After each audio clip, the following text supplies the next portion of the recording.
Certificate না পেয়ে মন্ত্রীর বাড়িতে চড়াও। আইনমন্ত্রী মলয় ঘটকের অফিসে ভাঙচুর। আসানসোলের বাড়িতে মন্ত্রীর অফিস সার্টিফিকেট নিতে গিয়ে মন্ত্রীকে না পেয়ে ক্ষোভ উগরে দিলেন। মলয়ের অফিসে টেবিল চেয়ার ভাঙচুর, ধৃত অভিযুক্ত যুবক।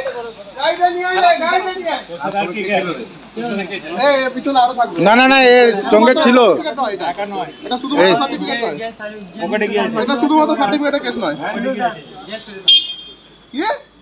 হঠাৎ নিচে খুব আওয়াজ পাচ্ছে আর কি, দুম দুম দুম দুম।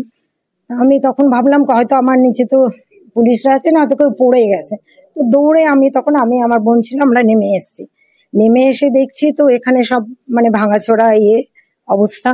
আর ছেলেটি তখন জাস্ট আমার ঘরের বাইরে। এবার সে কি উদ্দেশ্য নিয়ে এসেছিল, আর হাতে এত বিশাল একটা ইটের থান, বেশ বড়। পুলিশ তো ছিল, হ্যাঁ সিকিউরিটি ছিলেন তো। হ্যাঁ না হয়তো পেয়েই গেছে।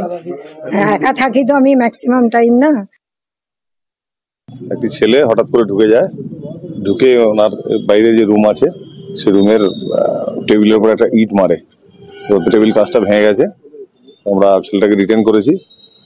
ডিটেইন করে দেখছি কেন ঢুকেছিল, কি করেছিল। এখানে নিরাপত্তা তো আছে, নিরাপত্তা ব্যবস্থা আছে, ওটা আমরা আরো রিভিউ করে আরো কিভাবে ঠিকঠাক করা যায় সেটা দেখছি। আগে তো পুলিশ ছিল, তারপরে ঢুকলো কি করে পুলিশের? আমরা দেখছি।